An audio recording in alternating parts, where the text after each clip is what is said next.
Magandang araw po sa inyo lahat. At ito na nga, sumagot na po ang isang Associate Justice ng Supreme Court, ex-Associate Justice.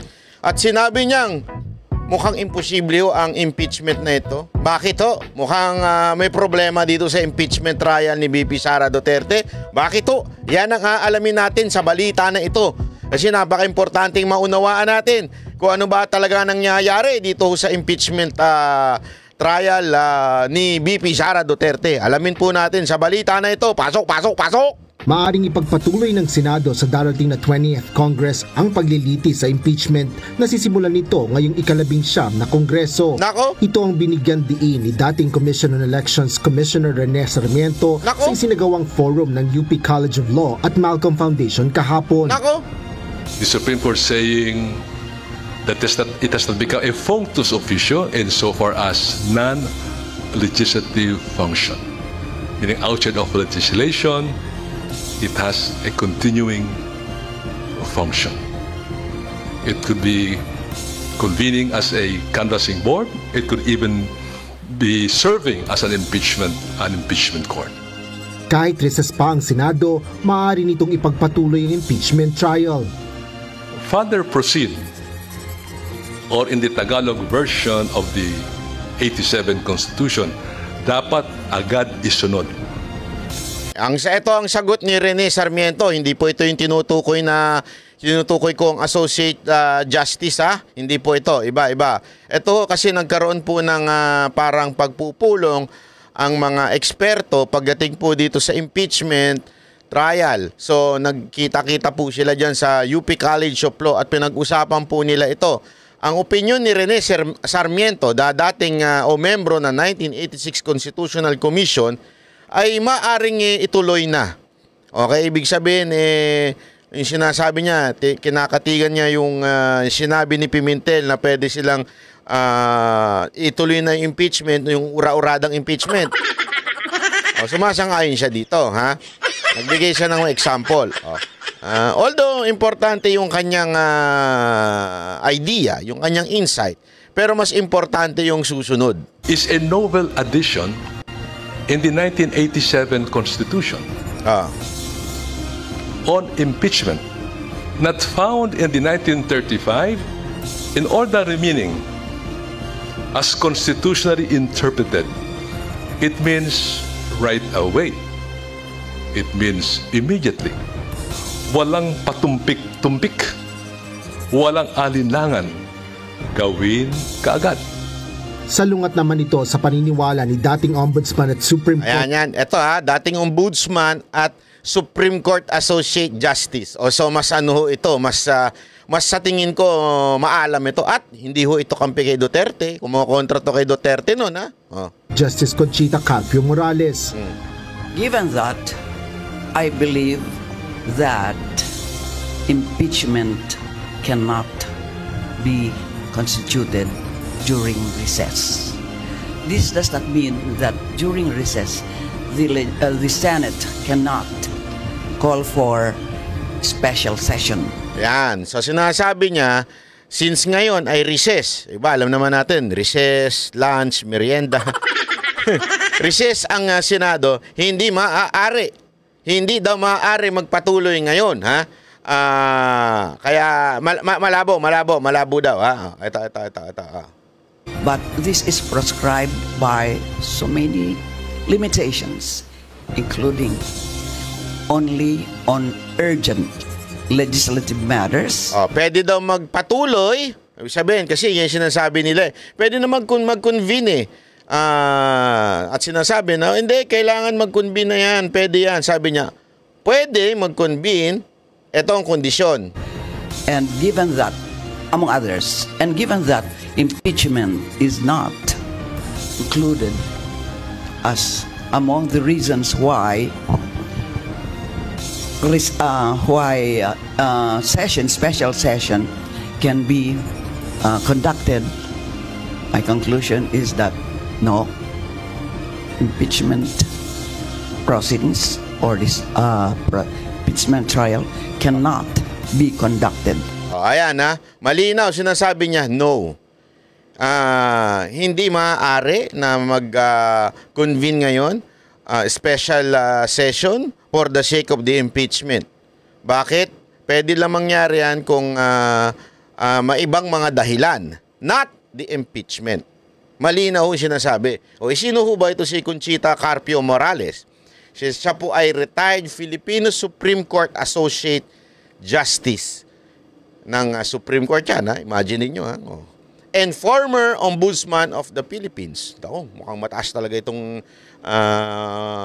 madam na to. She served as an Associate Justice from 2002 to 2011, was later appointed as Ombudsman from 2011 to 2018.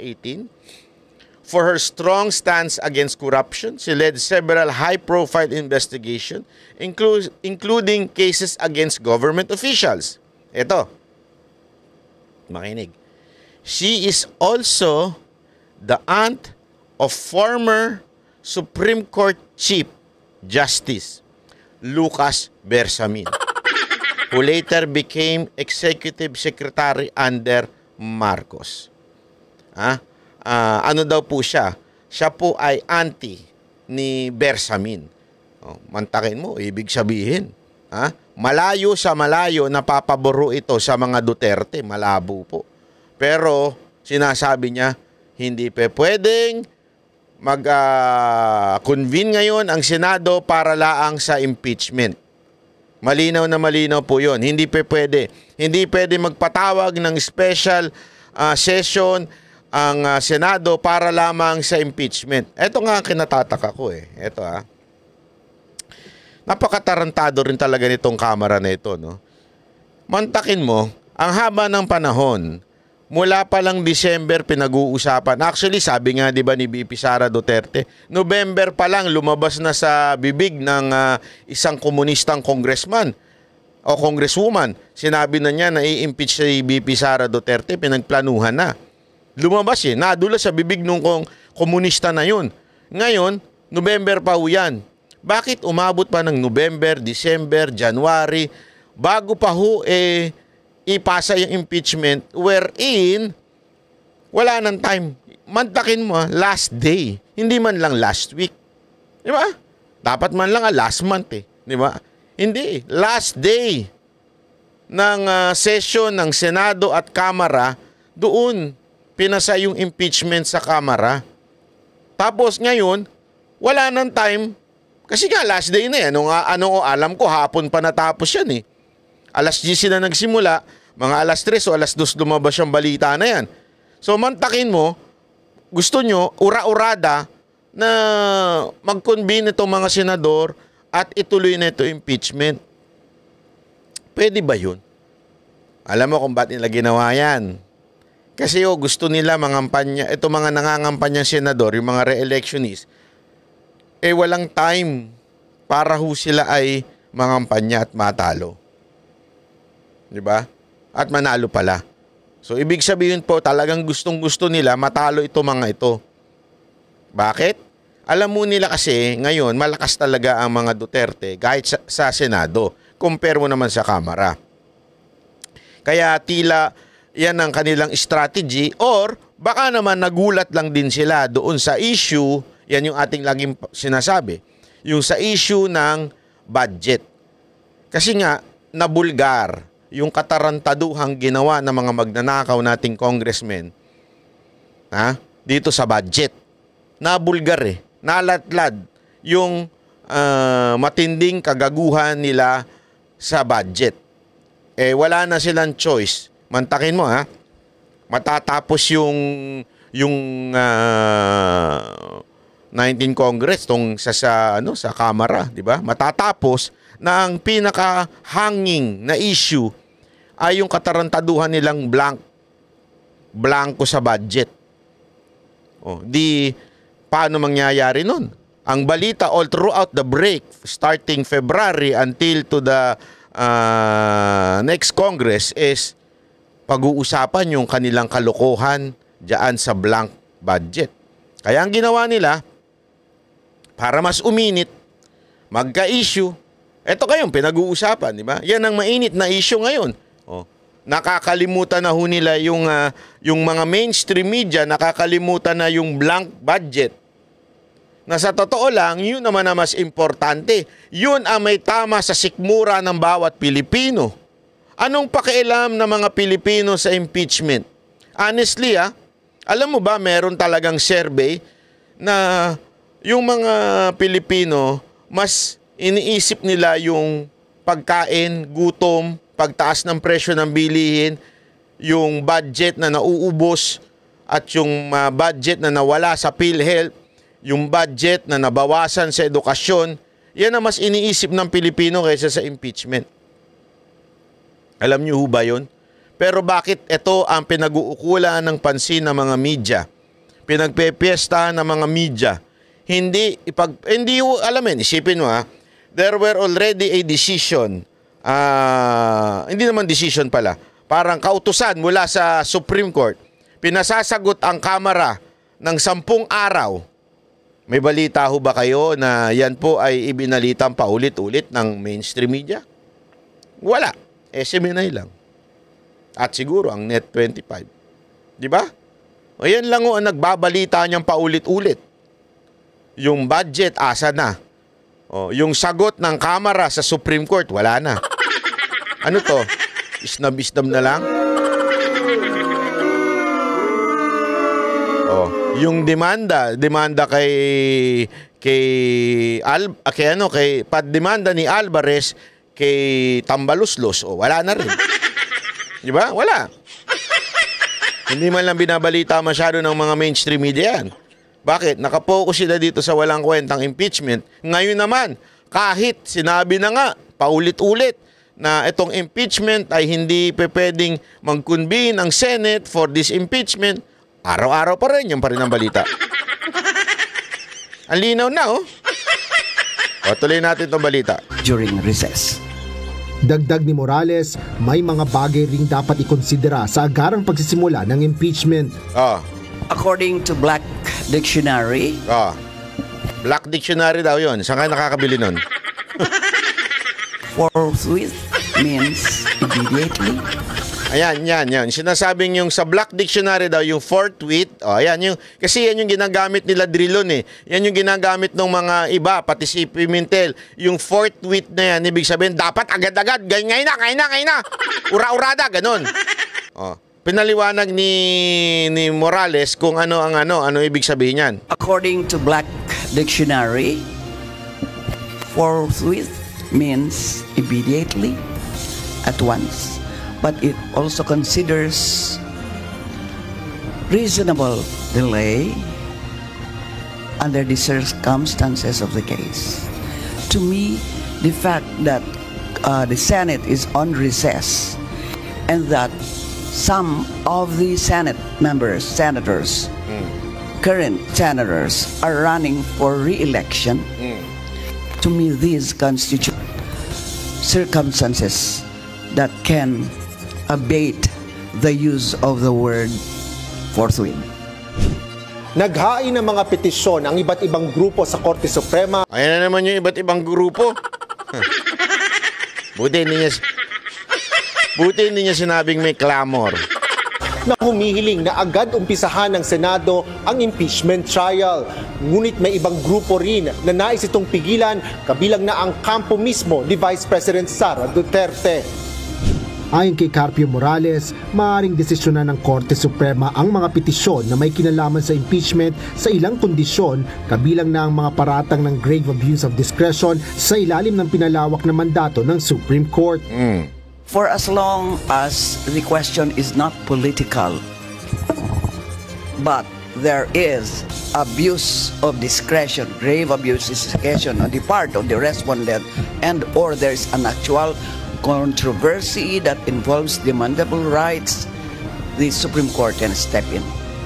Ayan Kasi di ba malaging sinasabi ng iba, hindi pwedeng makialam dahil separate ang branches, sabi nung isang nagmamagaling na abogado na nagtago ng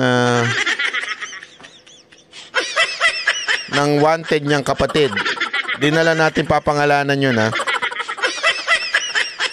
Yung magaling na abogado na hindi niya alam na magtago ng wanted ay bawal sa batas. Walaan nyo kung sino yun. Basta sabi niya, hindi daw pwedeng makialam ang Supreme Court. O, di ba? Ano sabi ni Morales? Involves demandable rights, the Supreme Court can step in. Para naman kay Pwede. dating Senate President Franklin Drilon, ang mga petisyon tungkol sa impeachment ay kwestyong politikal na hindi maaaring pakialaman ng Korte Suprema. To me, the better attitude that the Supreme Court can follow is not to interfere. Let this be treated as a political question and therefore leave it to the judgment of the Senate asking or acting as an impeachment court to decide on Huwag kang this. magmagaling. Supreme Court ang magdi-decide niya. Eh, na nga yung katabi mo na nga yung Associate Justice eh. Hindi, alam mo kasi, ang problema kasi natin kay Drilon, we know that this person is a political person. Di ba? Alam naman po natin yan. Kaya nga eh, nabulok na nga sa politika eh. Nakatulog na nga sa Senado yan eh. Alam natin yan.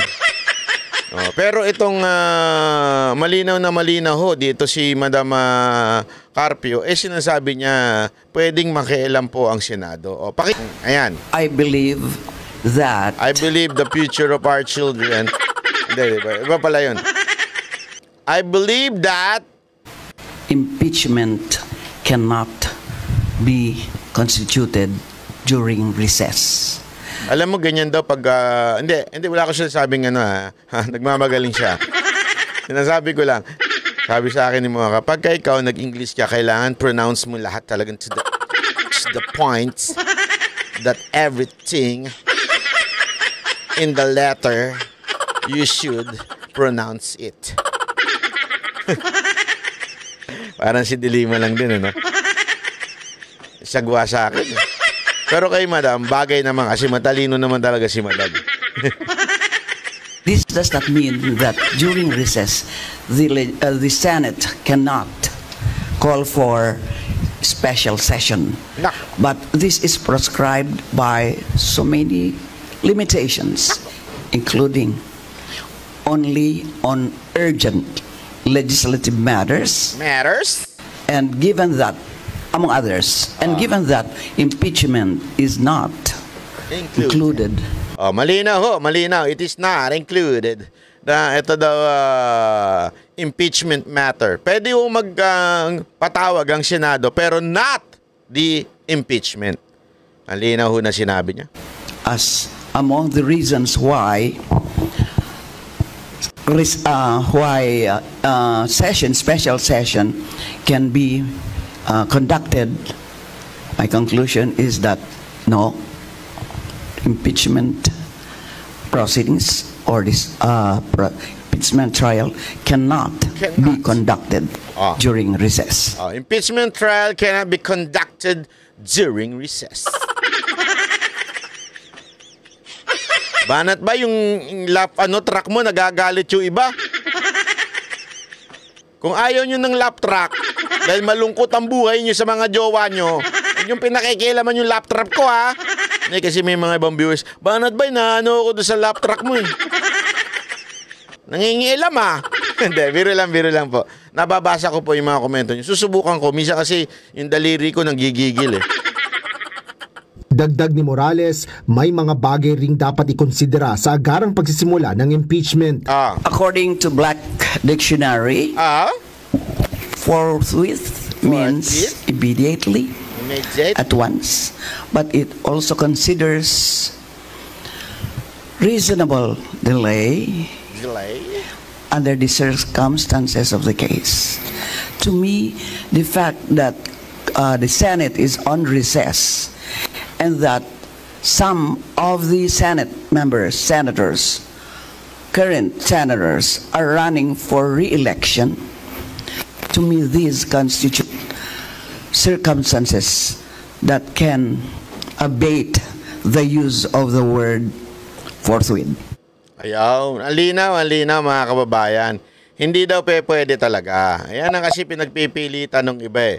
Pinagpipilitan ng iba na pwede, kaya dapat dinggin na. Nagmamadali po kasi.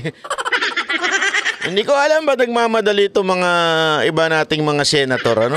Atat na atat. Easy lang. Huwag kayong masyado kayong atat na atat eh. Masyado kayong atat na atat. Ayan na nga, linaw-linaw na po. Although, sabi nga natin, siya po ay ex na. Ibig sabihin, ang ex na. Alam niyo naman mga ex, kailangan kinakalimutan na yan. Hindi mo na binabalik-balikan yan. Nakaraan na yan eh. Dapat iwan mo na yan.